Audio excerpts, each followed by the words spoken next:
So today we're going to be back in the book of Matthew, and we get to discuss one of the most famous and one of the most important miracles that Jesus ever performed. ඉතින් අද දවසේ අපි මතේ පොතෙන් අපි ඉගෙන ගන්න යනවා. ඒ වගේම ජේසුස් වහන්සේ ඒ කළා වූ ඒ ඉතාමත් වැදගත් ප්‍රාතිහාර්යයන් ගැන අපි කතා කරන්න යනවා. But first we have to set the scene for what we're about to read. So let me summarize some of the events that have been happening in Matthew chapters 13 and 14. ඉතින් ඒක කලින් අපි පසුබිම අපි සකස් කරගන්නට අවශ්‍යයි. ඉතින් ඒ මතේ 13:14 අපි යම්කිසි ඒ සිදුවීම් ගැන කීපයක් ගැන අපි මතක් කරන්න යනවා. So Jesus finishes teaching his parables and then he goes back to his hometown. So when he goes back to visit his hometown, he's met with a severe lack of faith. And because of this, he's unable to do many miracles there. ඉතින් ජේසුස් වහන්සේ ඊටමත්ම කදිම ඒ ප්‍රාතිහාර්යයන් කරලා කදිම ඉගැන්වීම් කරලා වෙන ප්‍රදේශවල ඌ නැවත වතාවක් එනවා ඌගේ ගම් ප්‍රදේශයට. එහි තිබුණා වූ ඒ අවිශ්වාසය නිසා ඌට කිසිම විදියකින් ප්‍රාතිහාර්ය ඌගේ ගමේ ඌට කරන්නට හැකියාවක් තිබුණේ නැහැ. Meanwhile, the corrupt ruler Herod imprisoned John the Baptist. John was a messenger from God, and he had a really great name. I don't know if I've ever heard a name that good before. John was a messenger from God, and he was the cousin of Jesus. ඉතින් ජොහාන් ඒ කාලේ හිරබාරයට ගන්නවා මේ හෙරොද් විසින්. ඉතින් යොහාන් තරම් හොඳ නමක් John සහෝදරයා අහලා නැහැ කියලා කියනවා. ඉතින් ඔහු ඒ දෙවියන් වහන්සේ විසින් එවපු ඒ පණිවිඩ කව. Herod imprisoned John because John was speaking up against his evil ways. ඉතින් යොහාන් හිරබාරයට ගන්නවා මේ හෙරොද් රජ. ඊට හේතුව හෙරොද් රජතුමාගේ ඒ වැරදි දේවල් ගැන යොහාන් ඔහුට කෙලින් කතා කරපු හන්දා. So now, let's pick up and read in Matthew chapter 14, starting in verse 6. Next slide. Matthew 14 6 වෙනි වගන්තියේ ඉඳලා 12 වෙනකන් අපි කියවනවා. It says, actually you can follow along on the screen in English, and maybe we can just read it in Sinhala if that's okay. නමුත් හෙරෝදගේ උපන් දවස පැමිණි කල හෙරෝදියස්ගේ දුව පිරිස මැද නටා හෙරෝද් ප්‍රශංසා කළාය. එයින් ඈ ඉල්ලන මොන දෙයක් නමුත් ඈට දෙන්නට දියුරුමකින් ඔහු පොරොන්දු වූයේය. ඈද තමාගේ මව් විසින් පොළොමුණු ලැබ යොහන් බෞතිස්තගේ හිස කැටිය කළා මෙහිදී මට දුන මැනවයි කීවාය. එවිට රජ ශෝක වූයේය. ඒත් තමාගේ දියුරුන් නිසා තමා සමග කමින් උන්නවුන් නිසා ඔහු ඒක දෙන්නට ආඥා කොට කෙනෙකු යවා හිරගෙයිදී යොහන්ගේ හිස කැක්කුවේය. ඔහුගේ හිස කැටිය කළා ගෙනවු තරුණියට දෙන ලද්දේය. ඈද ඒක ඇගේ මව් ළඟට ගෙන ගියාය. ඔහුගේ ගෝලයෝ ඇවිත් මිනිහ රැගෙන ඔහු තැන්පත් කොට පසුව ගොස් යේසුස් වහන්සේට දැන්වූහ. ආමෙන්. This was the reward that John received for standing up against Herod's evil. And I wonder how Jesus felt when he heard the news. ඉතින් යොහාන් හරිදේ කතා කරපුවාට ඔහුට ලැබුණු ඒ ත්‍යාගය තමයි මේ ඔහුගේ හිස ගසා දැමීම සිදු වුණේ. ඉතින් මේ පණිවිඩය යේසුස් වහන්සේ දැනගත්තම උන්වහන්සේට මොන වගේ හැඟීමක් තිබුණාද කියන එක ගැන අපි බලමු.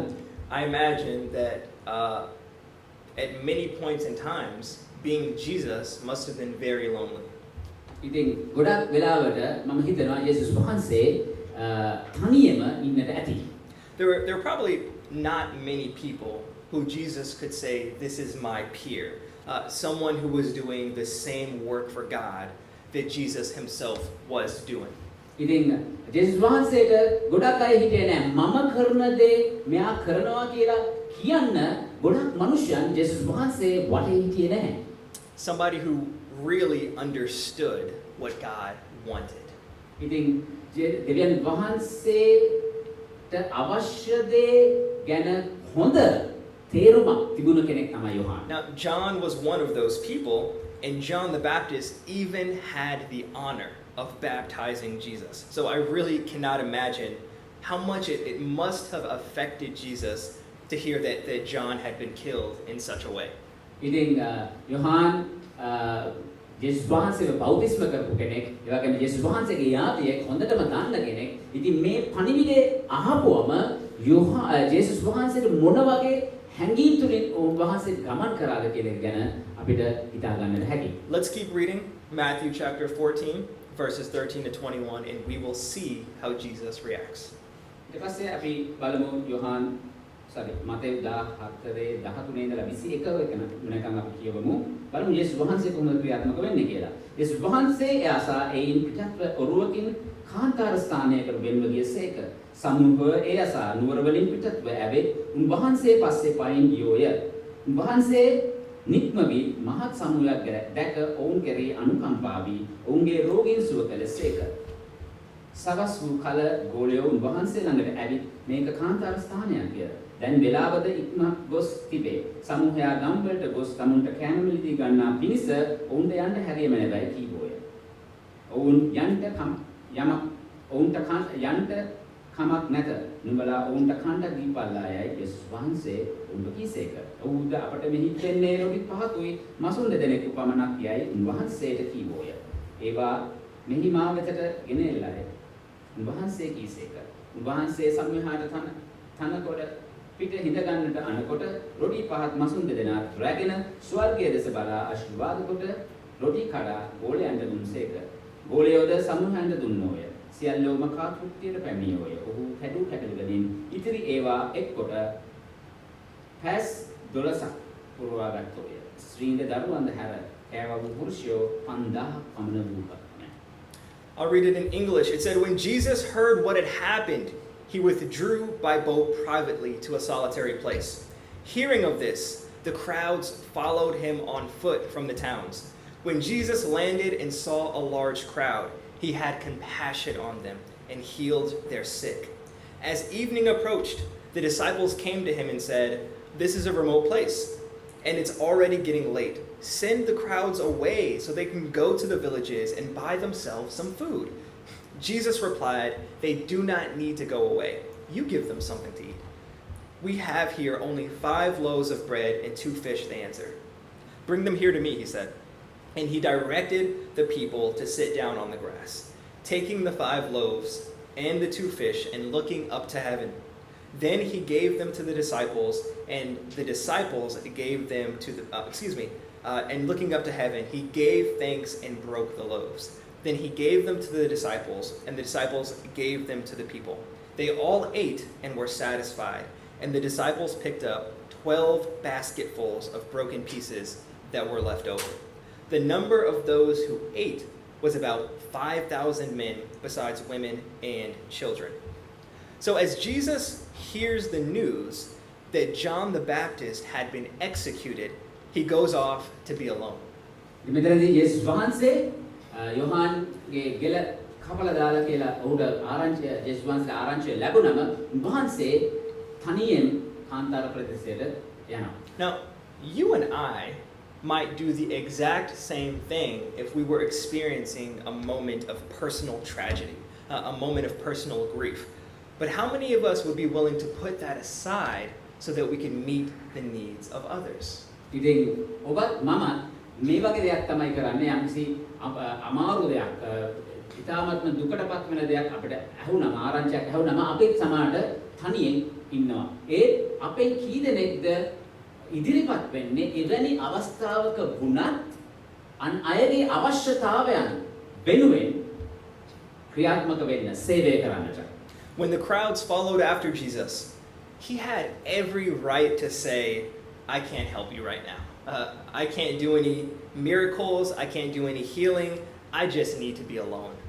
ඉතින් ඒ අවස්ථාවේ යේසුස් වහන්සේ පසුපස මිනිසයන් හඹා එනකොට යේසුස් වහන්සේට ඕන හැටියට කියන්න තිබුණා, "මට මේ අවස්ථාවේ ඔබ වෙනුවෙන් කිසි දෙයක් කරන්නට බෑ. මට තනියෙන් ඉන්න අරින්න" කියලා උන්වහන්සේ තිබුණා ඒ තත්වයේ තුල උන්වහන්සේ කියන්නට තිබුණා. I mean, Jesus had literally just heard that his cousin John had been killed for being faithful and for doing God's work. ඉතින් ඒ අවස්ථාවේ තමයි ජේසුස් වහන්සේට ඒ පණිවිඩය අහන්න ලැබුණේ. උන්වහන්සේගේ යාතියා මරණයට පත් වෙලා තියෙන මරා දමලා තියෙන ඒ හරි දේ කරපු නිසා දෙවියන් වහන්සේට විශ්වාසවන්තව හිටපු නිසා කියන කාරණා. But for me personally, I know that it can be so easy to want to withdraw and to only focus on myself when bad things happen to me. ඉතින් නරක දේවල් සිදුනාම යෝහන් සහෝදරයා කියනවා ඔහුට ඊටාත්ම ලේසි කියලා කොහරි තනි වෙලා තමා ගැනම හිතාගෙන ඉන්නට. And it can be so hard to trust God that He really is going to help me in my time of need. But Jesus' response is just the opposite. ඉතින් මේ වෙලාවේ වුණත් ඊටාත්ම අමාරු දෙවියන් වහන්සේ තුළ විශ්වාසයක් තබා ගන්නට එවැනි අවස්ථාවක උන්වහන්සේ අපට උදව් වෙයි කියලා. හැබැයි මේවැනි වෙලාවක වුණත් ජේසුස් වහන්සේ ඊට හාත්පසින්ම වෙනස් විදියට තමයි කටයුතු කරන්නේ. Didn't Jesus have the right to say, I need to take care of myself right now? ඉතින් ජේසුස් වහන්සේට අයිතියක් තිබුණ නැද්ද දැන් මං ගැන විතරක් මං හිතන්න ඕනේ කියලා කියන්නට? But when Jesus saw the crowds following him, he was able to have compassion because he understood a deep truth about God. ඉතින් උන්වහන්සේ පසුස මනුෂ්‍යයන් හඹායනවා දැක්කම උන්වහන්සේ ඔවුන් ගැන අනුකම්පාවක් උන්වහන්සේට ඇති වුණා. It's a truth that is so powerful and is so important that Jesus used this miracle of feeding over 5,000 people. He wanted to teach that truth to his disciples. ඉතින් ඒකෙන් අවස්ථාව ලැබෙනවා ජේසුස් වහන්සේ මේ කදිම ප්‍රාතිහාර්ය කරනවා මනුෂ්‍යයන් 5000කට කන්න දෙනවා. Fun fact, there are only 2 miracles that are recorded in all 4 Gospels. ඉතින් මේ වගේ ප්‍රාතිහාර්යයන් දෙකයි සඳහන් වෙලා තියෙන්නේ මේ සුවිශේෂ හතරෙම. That would be the resurrection of Jesus. Pretty important, I would say, to record in all 4 Gospels. But guess what the second one is? ඉතින් ජේසුස් වහන්සේගේ උත්ථානය සුවිශේෂ හතරෙම සඳහන් වෙලා තියෙනවා. It's the miracle that we just read, the feeding of the 5,000 with fish and bread. ඉතින් මේ 5000කට කෑම දීම මේ රොටි සහ මාළු 5000කට කෑම දීම ගැන ඒ සුවිශේෂවල සඳහන් වෙනවා. Clearly, there is something incredibly important that Jesus wanted us to learn from this. ඉතින් ඊටාත්ම පැහැදිලියෙන්ම ඊටාත්ම වැදගත් දෙයක් ජේසුස් වහන්සේ අපට කියා දෙන්න උත්සාහ කරනවා. In fact, if you're reading Matthew and you're paying close attention, you'll notice that this is a miracle Jesus seems to do multiple times, because you'll see it again where he feeds thousands with fish and bread in Matthew chapter 15. ඉතින් මේ වගේ ප්‍රාතිහාර්යයක් නැවත වතාවක් ජේසුස් වහන්සේ Matthew 15 දී ක්‍රියා කරනවා මේ වගේ දහස් ගණනකට කෑම දීම. Now, what are we supposed to be learning from this? මොකක්ද මේකෙන් අපි ඉගෙන ගන්නට අවශ්‍ය වන්නේ? Is Jesus just a fan of doing like fancy magic tricks, or was he planning to start his own restaurant called Fish and Pond? ඉතින් ජේසුස් වහන්සේ මේ වගේ මැජික් විදියට කෑම දෙන්න උන්වහන්සේ කටයුතු කළාද නැත්නම් උන්වහන්සේට යම්කිසි විදිහේ සැලසුමක් තිබුණාද කෑම ආපනශාලාවක් පටන් ගන්න මාළු සහ පාන්? Jesus wanted to show that God is more than enough. That's it. God is more than enough. දෙවියන් වහන්සේට පෙන්වන්නට අවශ්‍ය වුණේ දෙවියන් වහන්සේ හැම දෙයකටම වඩා ඇති කියන ඒ කාරණාව. Pop quiz. Can anybody think of another story in the Bible where God miraculously provides bread to feed hungry people? ඉතින් තව දෙයක් ගැන බයිබලයේ ඔබට හිතා ගන්න පුළුවන් දෙවියන් වහන්සේ පාන් වගේ දෙයක් මිනිස්යන් බඩගිනි ඇති මිනිස්යන්ට ලබා දෙනවා. Can anybody think of one? Oh, birthday boy, what do you think? Man, that's right. In the book of Exodus, God rained bread from the sky for his people when they were in need. ඉතින් නික්මයාම පොතේ දෙවියන් වහන්සේ ආසින් වර්ෂාවක් හැටියට පාන් ලබා දුන්නා මනුෂ්‍යයන්ට කන්නට. Now, the miracle that Jesus does in Matthew, multiplying the bread and fish, it certainly links back to what God did in the book of Exodus. ඉතින් යේසුස් වහන්සේ මේ පාන් විශාල ප්‍රමාණයක් වෙනුවෙන් වැඩි කිරීම යම්කිසි සම්බන්ධතාවයක් අපිට දකින්න ලැබෙනවා. නික්ම යාමේ දෙවියන් වහන්සේ ඒ දුන්නා වූ ඒ කෑම වලට. So what's the context here? මොකද්ද මේකේ පසුබිම? Well, in Exodus, God was testing. He was testing his people. ඉතින් එතනදී මිනිස්යන් දෙවියන් වහන්සේ පරීක්ෂණයට භාජනය කළා. God was trying to teach them. He was trying to teach the Israelites to trust in him no matter the circumstances, even as they wandered through the wilderness. ඉතින් දෙවියන් වහන්සේට අවශ්‍ය වුණා ඒ ඊශ්‍රායල් ජනතාවට දෙවියන් වහන්සේ තුල විශ්වාස කරන්නට රැඳෙන්නට මොනම තත්වයකදී වුණත් ඒගොල්ලෝ ඒ කාන්තාරේ ඔබම ඔබ යන අවස්ථාවේ වුණත්. Next slide, please.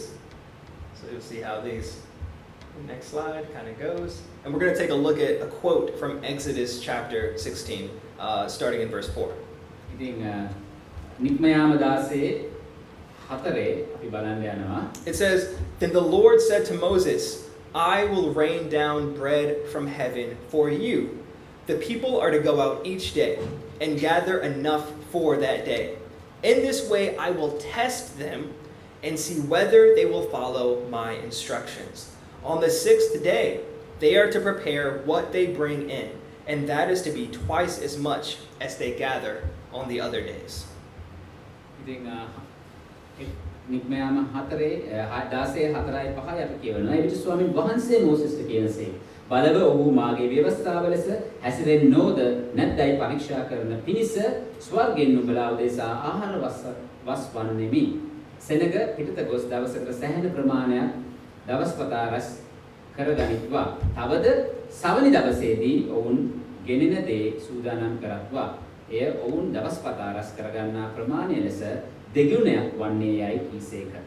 Moses, yes. Okay. So the people in the book of Exodus, they went out and they gathered the bread from heaven.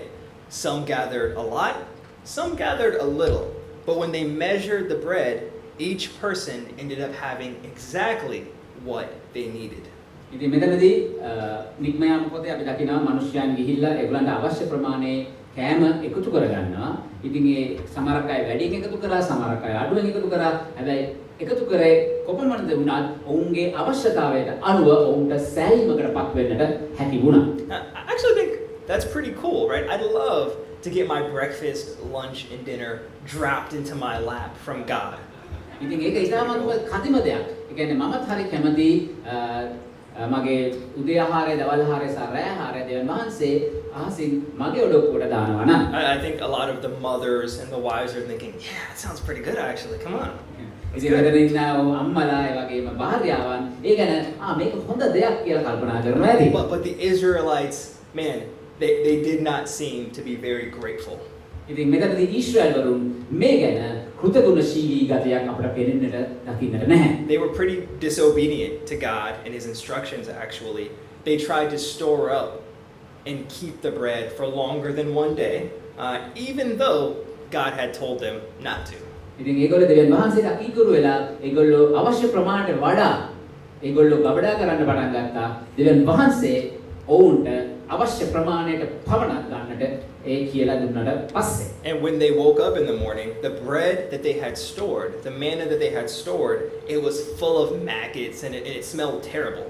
ඉතින් ඒගොල්ලෝ ඒ වැඩිපුර ගබඩා කරපු ඒ පාන් ඊළඟ දවසේ ඒගොල්ලෝ නැගිටලා බලනකොට ඒවා පණුව ගාලා ගඳ ගලමින් තමයි තිබුණේ. Just like when I came to Sri Lanka and I tried to keep a loaf of bread for longer than 1 week, the same thing happened to me. ඉතින් ජෝන් සහෝදරයා කියන ඔහු ලංකාවට ඇවිල්ලා සතියකට වඩා ඔහු පාන් රාත්‍රියක් තියාගන්න උත්සාහ කරා. මේ දේම තමයි ඒ පාන් රාත්‍රිය සිදුනේ. Well, the people were supposed to trust that each and every day God would provide. ඉතින් ඒ මිනිස්යන් විශ්වාස කරන්න බල විශ්වාස කරන්න දෙවියන් වහන්සේ අනකලා ඒ දිනදා ඒ දිනපතා ඔවුන්ගේ අවශ්‍යතාවයන් වහන්සේ සපයනවා කියන කාරණාව. Did the Israelites have a need? Yes, absolutely. They were in the desert.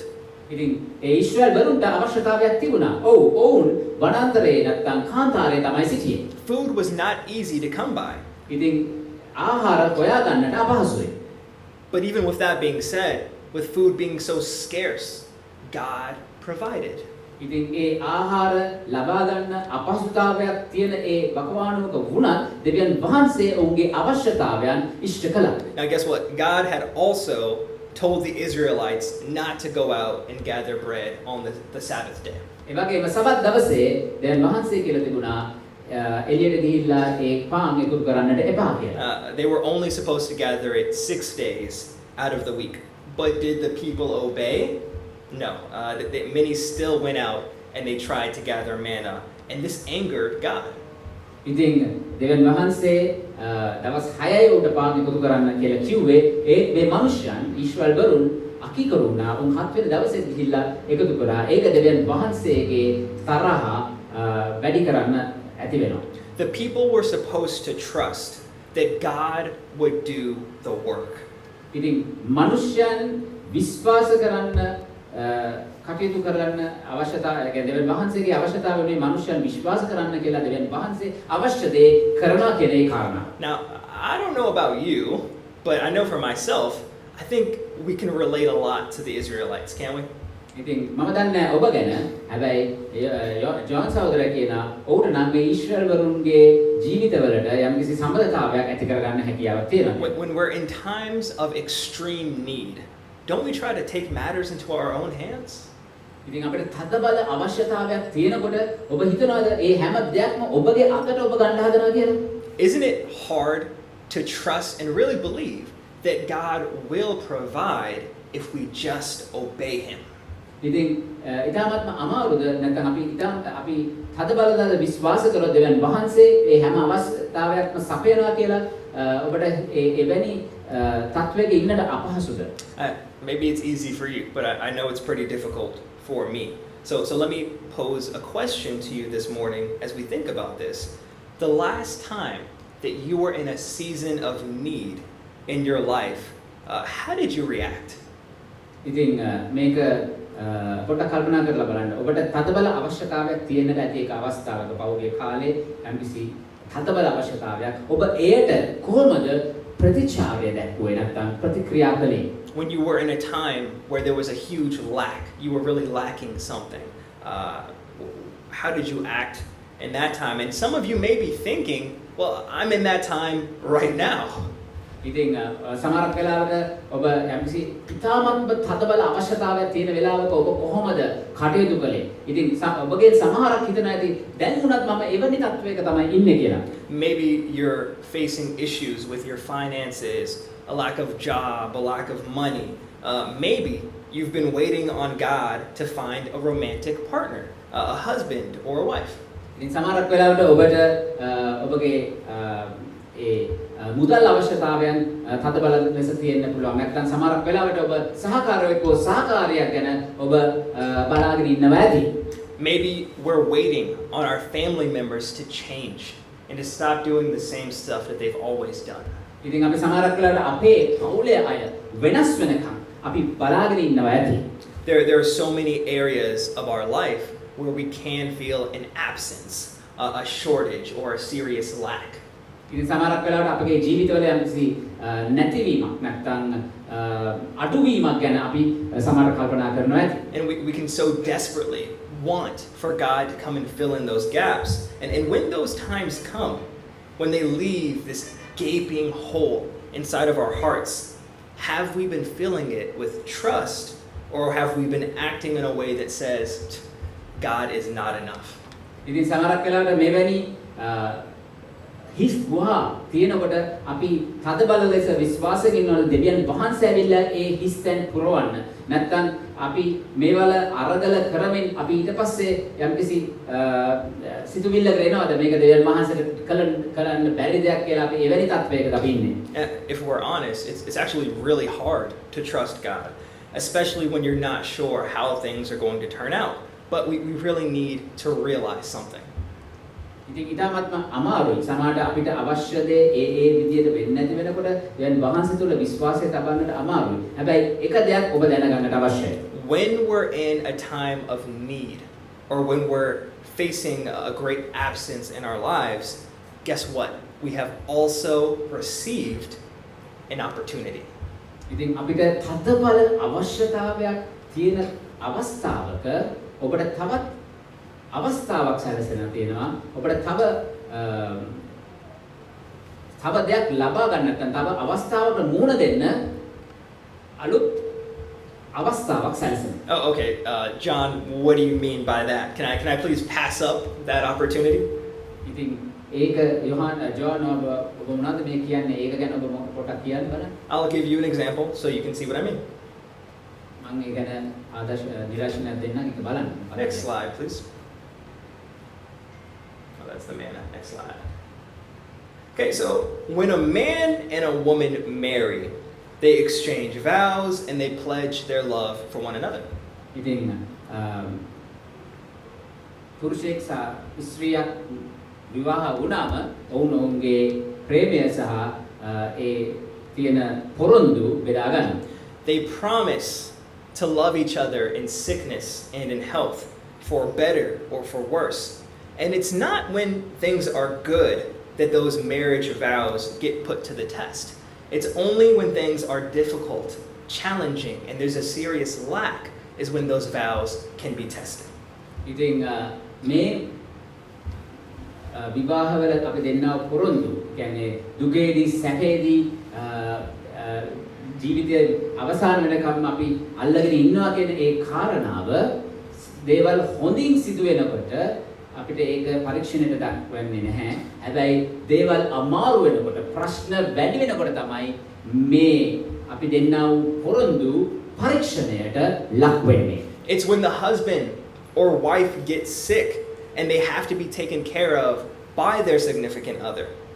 ඉතින් සමහරට ස්වාමි පුරුෂයා හෝ භාර්යාව අසනීප වෙලා එතකොට ඔහුගේ සහකාරයෝ විසින් බලා ගන්න සිදු වෙනකොට It's when one of them gets fired from their job and money is running low. ඉතින් සමහරක් වෙලාවට ඒ දෙන්නගේ එක්කෙනෙක් රස්සාවෙන් ඉවත් කරපුවම ඔවුන්ට මුදල් අවශ්‍ය විදිහට ලැබෙන්නේ නැති වෙනකොට It's only then that the couple can really show their love by keeping their vows, even under challenging circumstances. ඉතින් එවැනි අවස්ථාවක තමයි ඒ යුවලට ඒගොල්ලන්ගේ තිබෙනා වූ ඒ පොරොන්දු ඒ අවස්ථාවේ අල්ලගෙන ඉන්නට හැකියාවක් තිබෙන්නේ ඔවුන් එකට ජීවත් වන්නට. Next slide, please. It's really the same with a parent and their child. ඒ වගේම තමයි දෙමව්පියෙක් සහ දරුවෙක් සමග. Should a parent deny their child food, clothing, or shelter simply because they were disobedient or made a mistake? ඉතින් ඒ දරුවන්ට ලැබිය යුතු ඒ ආහාර ඒ වගේම ඒ ඇඳුම් පැළඳුම් සහ නිවහන ඔවුන්ට නොදී ඉන්නවද ඔවුන් යම්කිසි වැරද්දක් හෝ යම්කිසි අකීකරුකමක් කරපුවම? Absolutely not. ඒක එහෙම වෙන්නේ නැහැ. It's during those times that a parent can really show their love for their child when they care for them through the good times and the bad times. ඉතින් ඒ දෙමව්පියන්ට ඔවුන්ගේ දරුවන්ට ඒ ප්‍රේමය ඔවුන්ට පෙන්වන්නට හැකියාව තියෙනවා ඒ හොඳ දවස්වල සහ එවැනි අමාරු කාලවල. This is what I mean by an opportunity. මේක තමයි ඒ අවස්ථාව කියලා මම කියන්න හදන්නේ. When we face these times of lack or serious need, God has an opportunity to show us that we can depend on Him. ඉතින් අපි මෙවැනි අමාරු තත්ත්වයන් වලට මුහුණ දෙනකොට දෙවියන් වහන්සේ අපිට අවස්ථාව දෙනවා උන් වහන්සේ වෙත රැඳෙන්නට. And we have an opportunity to show that our faith in God is genuine. ඉතින් අපිට අවස්ථාව සැලසෙනවා අපට දෙවියන් වහන්සේ තුළ තිබෙන විශ්වාසය සත්‍යයි කියලා. How many of you really believe that Jesus performed the miracle with the fish and the bread? Show of hands. ඉතින් ඔබගෙන් කී දෙනෙක් විශ්වාස කරනවද ජේසුස් වහන්සේ ප්‍රාතිහාර්යයක් සිදු කරා කියලා ඒ පහන් සහ Show of hands. මේ පාන්සා මාළු. Okay, if you didn't raise your hand, we're going to tie you up and throw you outside. Of course not. It doesn't really matter, though. It doesn't matter. ඒ ගැන ප්‍රශ්නයක් නැහැ. Judas believed. යුදාස් ඒක විශ්වාස කළා. Judas, the man who betrayed Jesus to his death, saw this miracle with his own eyes. ඉතින් යුදාස් මේ ප්‍රතිහාරය ඔහුගේ ඇස් දෙකෙන් දැක්කා. But even though he saw it and he knew that it actually happened, it had zero impact on his life. ඉතින් ඔහු ඒක දැක්කා යුදාස් ඒක දැක්කා. ඔහුගේ ඒක ගැන ලොකු ඒත්වයමක් ඔහුට තියෙන්න ඇති. හැබැයි ඔහුගේ ජීවිතයට ඒ කිසිම බලපෑමක් ඇති වුණේ නැහැ. Instead, Judas betrayed his teacher, his rabbi, and the Son of God for money. ඉතින් මොකද්ද යුදාස් කරේ? ඔහුගේ ගුරුවරයා, ඔහුගේ දෙවියන් වහන්සේගේ පුත්‍රයාව පාවා දෙනවා මුදල් නිසා. For a few silver coins. රිදී කාසි කීපයකට තමයි ජේසුස් වහන්සේව පාවලා දෙන්නේ. This is what can happen to us when we don't trust and live like God is enough. ඉතින් මේ වගේ දෙයක් අපිට සිදු වෙන්නට හැකි වෙනවා.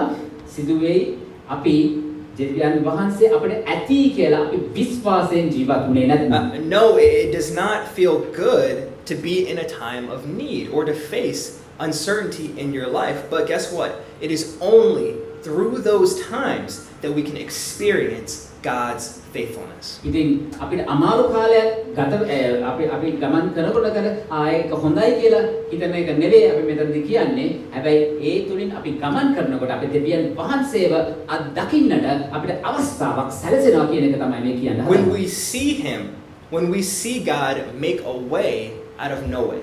ඉතින් අපිට ඒ වෙනකොට අපි දකිනවා අපිට පාරක් පේන්නේ නැහැ. හැබැයි දෙවියන් වහන්සේ අපිට පාරක් හදලා දෙනවා. And then rejoice in the goodness of his works. ඊට පස්සේ අපිට උන්ගේ වහන්සේගේ ඒ කදිමත්වය ගැන අපිට සන්තෝෂ වෙන්න අවස්ථාව සැලසෙනවා. Now look, God will provide. Not because we're entitled to it, right? Not because we deserve it. දෙවියන් වහන්සේ අපිට සපයනවා. ඒක අපිට අයිතියක් නිසා නෙවෙයි. We don't deserve anything from him. But guess what? Because of his great love for you. ඉතින් අපිට උන්වහන්සේගේ කිසි දෙයක් ලබන්නට අපිට කිසිම අයිතියක් නැහැ. හැබැයි උන්වහන්සේගේ අපරිමිත ප්‍රේමය නිසා ඒ දේවල් අපිට ලැබෙනවා. In the wilderness, the Israelites gathered bread and it was just enough. ඉතින් ඒ පාලු කරේ ඊශ්‍රායල් වරුන් ඒ කාපු කෑම උන්ට හොඳටම ඇති වුණා. Everyone, when they gathered, they had just enough to go around. උන් හැම කෙනාටම ඇති වෙන්න උන්ට කන්න ලැබුණා. When Jesus multiplied the fish and the bread, there were 12 basketfuls of food left over. ඉතින් උන්වහන්සේ ඒ කෑම පාන් සහ ඒ මාළු වැඩි කරපුවම ඒ ඉතුරු කැබලි මලු 12ක් ඒගොල්ලන්ට එකතු කරගන්න ලැබුණා. They had more than enough. ඒගොල්ලන්ට පමණට වඩා වැඩි උන්ට ලැබුණා. Always remember that when you allow Jesus to work in your life, he will always be more than enough. ඉතින් අපි ජේසුස් වහන්සේට අපගේ ජීවිතවල ක්‍රියාත්මක වෙන්න අපි ඉඩ දුන්නම උන්වහන්සේ අපිට ඇති වෙනවා. Amen. Let's continue to wrestle with that and meditate on that throughout the week and going forward to really live and believe like Jesus and God are more than enough. ඉතින් අපි අපේ ජීවිතේ අපි මේක අපි